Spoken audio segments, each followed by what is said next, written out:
J'ai ensuite gagné un concours, chose très rare qui m'arrive. J'ai gagné au concours qui était organisé par la chaîne Les Livresqueries du Bonbon que je vous mets en barre d'infos. Et j'ai gagné Bleu Blanc Sang de Bertrand Puard, publié chez Hachette. Alors là, c'était la surprise totale, puisqu'en fait, je ne savais pas que j'avais gagné. Et c'est un jour, j'ai reçu une enveloppe à l'adresse de ma chaîne. J'étais là, qu'est-ce que c'est que ça? Et puis j'ai ouvert, j'ai fait, ah bah oui, c'est ça. Et donc, du coup, je suis super content de l'avoir. C'est un livre qui se passe dans les années 2008. Donc, en fait, c'est dans un an. Oui, dans un peu plus d'un an. Et c'est un livre qui a fait énormément le tour de la blogosphère. Il y a même une petite avis là de Tartine aux pommes, donc la chaîne Booktube et le blog Booktube. Et le blog littéraire, donc Tartine aux pommes, si vous ne connaissez pas, je vous m'envoie d'infos, mais ça m'étonnerait. Et voilà, j'ai très envie de le lire. Il est encore une fois très court, il fait à peine 300 pages, bon, même pas. Et il se lira très vite. Et là, pour le coup, je pense que ça va être une de mes prochaines lectures, puisque il me tente plutôt bien. J'ai ensuite reçu pour les fêtes, samedi 14 novembre, de Vincent Villeminot, publié chez Sarbacane Collection Exprime. Et ça, vous l'avez déjà vu dans le top flop de l'année. Vous savez que ça a été un énorme coup de cœur pour moi. Je vais vous en reparler brièvement dans une lecture très bientôt. Et j'ai adoré. Je sais pas ce qu'il faut vous dire d'autre. Allez voir ma vidéo top flop si vous voulez avoir un avis un peu plus construit. Mais c'est un livre que je conseille à tout le monde. Et en plus, il est très court. Et je suis ravi de l'avoir lu. Donc, je vous mets bien évidemment la vidéo en barre d'infos. Donc, n'hésitez pas à aller voir mon avis dessus si ça vous intéresse. J'ai ensuite acheté La Cité Secrète de CJ Doherty et Karina Rosenfeld, publié chez Robert Laffont dans la collection R, qui est le deuxième et dernier tome du diptyque Le Feu Secret. Vous le savez, puisque c'était ma première vidéo sur la chaîne, en tout cas dans une des premières update lecture. J'avais adoré Le Feu Secret que j'avais lu pendant Week-end d'Amil du mois de mars de l'année passée, enfin de 2016 quoi. Et j'avais eu un énorme coup de cœur pour Le Feu Secret. Du coup, dès qu'il est sorti, je l'ai acheté. J'ai commencé à lire les 100 premières pages quand j'étais encore en Allemagne. Et puis finalement, je l'ai arrêté pour diverses raisons. Je me dis que c'est pas plus mal comme ça. Là aussi, je vais essayer de le faire un peu durer parce que j'ai remarqué que je lisais souvent les tomes à la suite. Et quelque part, c'est bien parce que comme ça, j'oublie pas l'histoire. Mais d'un autre côté, je finis assez vite des trilogies. Et après, je me dis, ah, t'aurais dû faire durer un peu le plaisir de rester dans l'univers. Et voilà, pour celui-là, j'ai un peu envie de le laisser traîner, histoire de rester encore dans l'univers assez longtemps, mais pas trop non plus, parce que j'ai bien envie de lire aussi celui-là. Ça devrait être, je crois, une de mes prochaines lectures également. J'ai ensuite acheté Alive de Scott Sigler, publié chez Lumen. Donc c'est un Lumen qui me faisait énormément envie de par son résumé énigmatique. Il n'a pas que des bons avis, mais depuis sa sortie, il m'intrigue et il est dans ma wishlist. Quand j'ai vu en magasin, je me suis dit que j'allais sauter le pas et que c'était l'occasion. Voilà, donc il est un peu plus gros, hein, il fait 462 pages, mais comme ça il en paraît beaucoup plus. Mais voilà, ça va peut-être pas être une de mes prochaines lectures, mais en tout cas il me fait bien envie. Et j'espère que je vais être du côté de ceux qui ont aimé, ça m'arrangerait. Alors ça c'était... Oh non, c'est une blague. Ça c'est un achat qu'énormément de booktubers ont fait, voilà, c'était un peu le livre que vous avez vu tourner le plus ces temps-ci. Une flamme dans la nuit, le second tome d'Une Bresse sous la cendre de Sabataïr, publié chez Pocket Jeunesse. Sur le moment, Une Bresse sous la cendre m'avait laissé un peu, voilà. C'était une bonne lecture, une très bonne lecture, mais sans plus. Ça n'a pas été le coup de cœur que beaucoup de gens avaient. Et plus j'y repense, plus le temps passe, plus je me dis, ah, c'était pas mal en fait. Et donc, du coup, je l'ai acheté dès sa sortie et je l'ai dans ma bibliothèque. Alors là aussi, je vais peut-être pas lire tout de suite, puisque le tome 3 ne compte sortir qu'en 2018. Voilà. Donc je vais le laisser un peu patienter dans ma page, ce sera pas plus mal. Parce que si l'auteur nous fait un cliffhanger comme dans le premier tome et qu'il faut encore attendre 2 ans, ça risque de coincer à mon niveau. Donc je vais peut-être pas lire dans les mois qui viennent. Je suis parti en Allemagne dans le cadre d'un échange avec un correspondant qui était déjà venu chez moi. Et donc du coup, je suis allé chez lui. Et quand il m'a emmené dans des bibliothèques, enfin dans des librairies allemandes, vous vous doutez bien que j'ai pas pu partir les mains vides. Et du coup, j'ai craqué pour Distribute of Panem, le tome 1, et Distribute of Panem, le tome 2 de Suzanne Collins, publié chez Eutinger. Avec mon accent allemand évidemment parfait. Julian, tu me diras si mon accent est bien ou pas. Tu me diras ça en commentaire. Mais du coup, je voulais lire en allemand et je me suis dit que Hunger Games c'était plutôt bien, surtout qu'ils paraissent un peu courts. Alors pourquoi j'ai pas pris le tome 2? Parce que je préférais le tome 3 au tome 2. Du coup, j'ai pris tome 1 et tome 3. Et voilà, je vais essayer de les lire bientôt. Et j'ai également craqué pour Harry Potter 3 et Harry Potter 7, publiés chez Carlsen, qui sont écrits par J.K. Rowling, évidemment, en allemand. Alors, je sais pas comment ça se fait, mais le tome 3, regardez-moi la bricasse que c'est. Alors qu'en fait, enfin, par rapport à la taille française, il fait pas beaucoup de pages, quoi. Mais là, il fait 480 pages, mais il est énorme. C'est du papier méga gros. Enfin, je veux dire, il fait la taille de Dôme de Stephen King, alors que c'est Harry Potter, quoi. Bref. Euh, Là, on m'a dit que ça va être peut-être un petit peu plus compliqué en allemand, parce qu'il y a des termes un peu plus fantastiques, etc. Mais voilà, ce n'est pas tellement grave, hein. Je les lirai, même si je les lis pas dans l'année, c'est pas grave. Au moins, je les ai. Et vu que c'était un voyage assez unique que j'ai fait en Allemagne, je voulais retourner avec un petit souvenir. Et je suis retourné avec ça. C'était mon souvenir à moi. Et je suis très content. Sur ces 3 derniers mois, j'ai également fait pas mal d'achats BD, manga. Et on va commencer par les mangas du coup. Et j'ai acheté en novembre le tome 5 et en décembre le tome 1, donc le tome 5 de Kingsem et le tome 1 de Kingsem Extrême de Nobuaki Kanazawa et Hitori Renda, publié chez Kiyun Zainen. Je ne voulais pas parler du tome 5 parce que je ne vous ai pas parlé de la fin de la série, mais surveillez le blog parce que je vais vous faire un article très prochainement sur la saga Kingsem. Mais ça a été un coup de cœur comme pour le premier tome. Et j'ai lu le tome 1 de Kingsem Extreme, mais je vous en ai déjà parlé dans l'update lecture BD manga que j'ai posté il n'y a pas très longtemps, donc je vous invite à aller voir mon avis. Donc voilà, c'est la suite de la saga que j'ai maintenant en ma possession. Dans la commande d'Hubert Joseph, j'ai eu par en mode d'emploi le tome 1 que je vous ai déjà présenté dans l'update BD manga.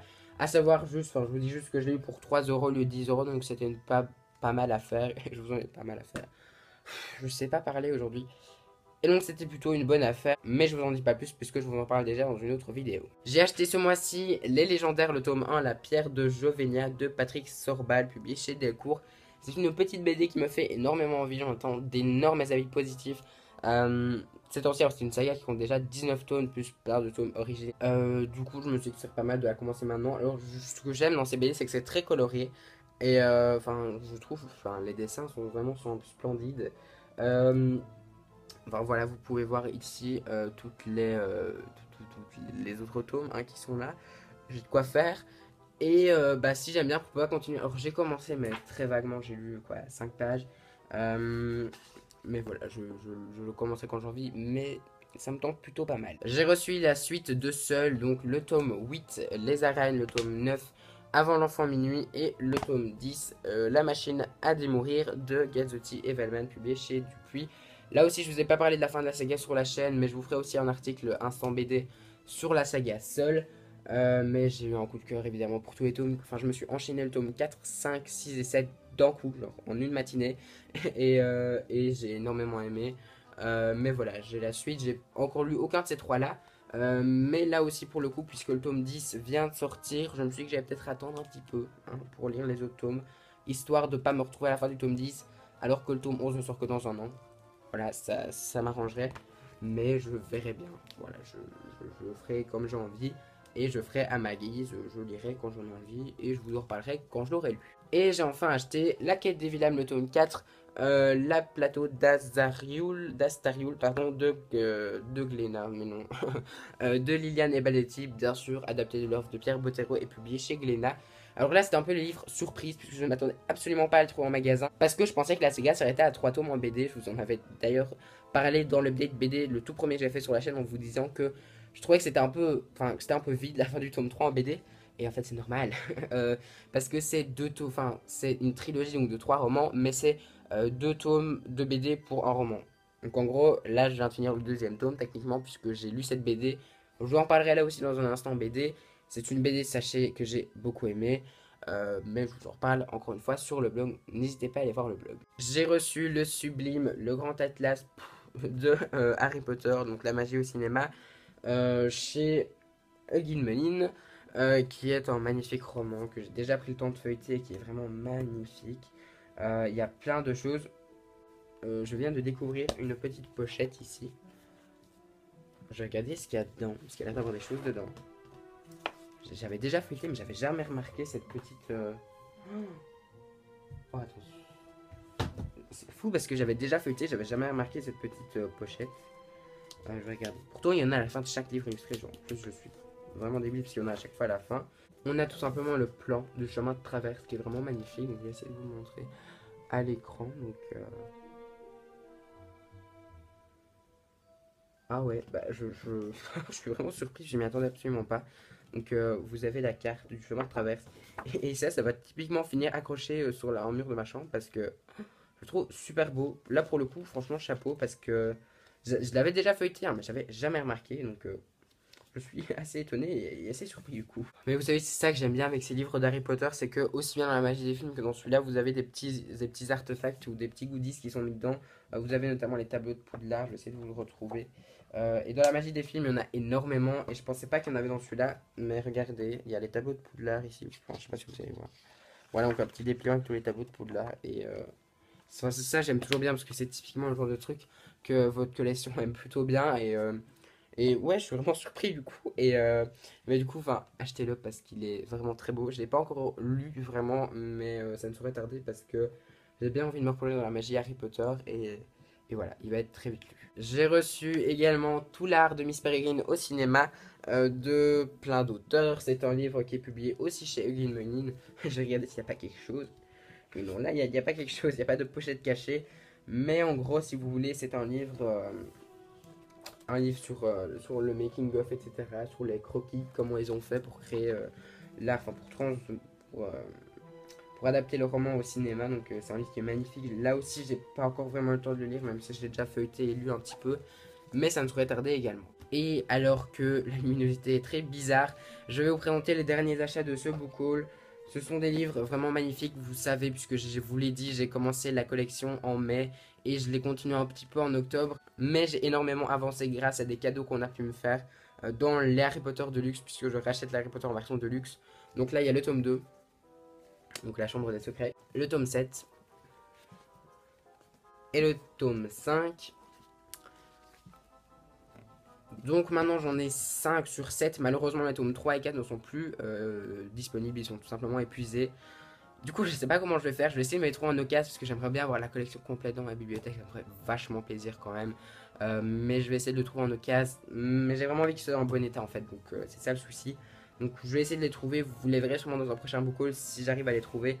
Mais en tout cas je suis très content parce que du coup ma collection des Harry Potter Deluxe a vachement avancé et du coup bah je suis super content. Un book haul ne serait pas un book haul sans ces fameuses bougeards. Alors même si je n'ai lu aucun livre des bougeards que je m'étais prévu pour le mois de janvier, j'ai quand même envie de retirer des papiers, enfin j'ai quand même envie de retirer dans les 3 bougeards pour le mois de février. Bien sûr je vais lire les livres des bougeards du mois de janvier en février, puisque par exemple Da Vinci Code me fait énormément envie et les 2 autres aussi, donc je vais les lire, ça c'est sûr. Mais du coup je vais repiocher dans les 3 bougeards pour le mois de février. Donc, les reliques de la page. Là, j'aimerais bien un court livre, du coup, ça m'arrangerait. Et donc, j'ai choisi les petits papiers.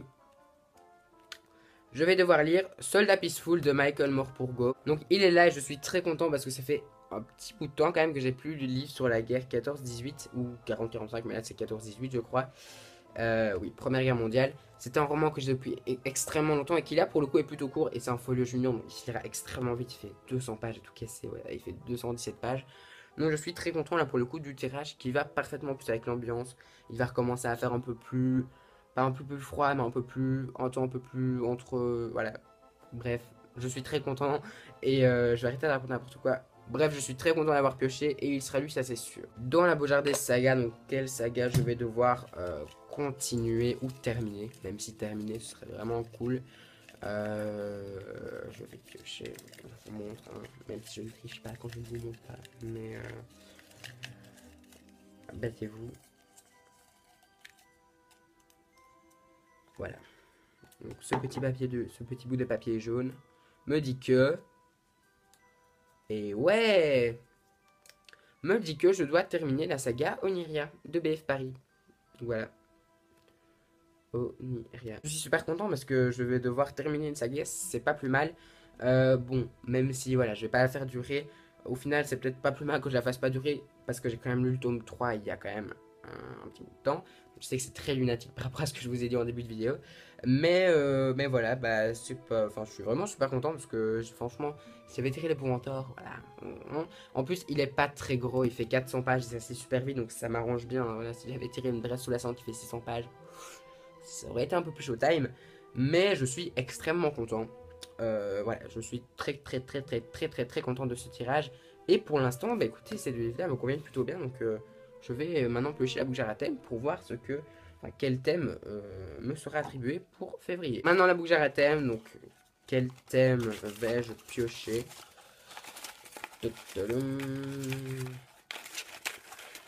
Donc, oh ben, il y en a qui est tombé. Bon, bah, on va prendre celui qui est tombé. Hein. Et le petit bout de papier qui est tombé, c'est lire un premier tome. J'ai donc choisi Elia la passeuse d'âme de Marie Vareille, publié chez Pocket Jeunesse, parce que si je ne m'abuse, c'est un premier tome. Je ne sais pas. Je pense que c'est un premier tome. Je ne sais pas s'il y a un tome 2 qui va être bientôt prévu, mais il me semble que c'est une saga, je ne suis même pas sûr. Je me suis renseigné sur le net et c'est bien un tome 1, puisque la plupart des gens disent qu'ils attendent le tome 2. Normalement c'est un tome 1, donc c'est en plus une auteure francophone, et je sais bien que ça va plaire à Charabistou, donc Charline du blog Charabistou, que je vous mets en barre d'infos parce que c'est un blog génial que je vous conseille vraiment d'aller voir. Donc elle voulait vraiment que je lise, s'il va être chaud, faites ce mois-ci, parce qu'en plus il me fait très envie, et qu'il est très très court, puisqu'il fait à peine 300 pages, et que chez Pocket Jeunesse c'est écrit pas mal gros, donc ça va assez vite. Voilà, c'était la fin de ce book haul et probablement de vous la dernière partie de ce book haul, puisqu'à mon avis vous êtes en train de regarder la deuxième partie de ce book haul. J'espère que cette vidéo vous a plu. N'hésitez pas à me mettre en commentaire si vous avez aimé un de ces livres, si vous avez envie de lire un de ces livres, bref, ce que vous avez pensé de ma vidéo. N'hésitez pas aussi à mettre un like si elle vous a plu, à vous abonner pour suivre mes pré-PC sur YouTube et à me suivre sur les différents et à me suivre sur les différences et à me suivre sur les différents réseaux sociaux tels que Livre Addict, Instagram et Facebook. Moi je vous souhaite de très très belles lectures et je vous dis à très très bientôt.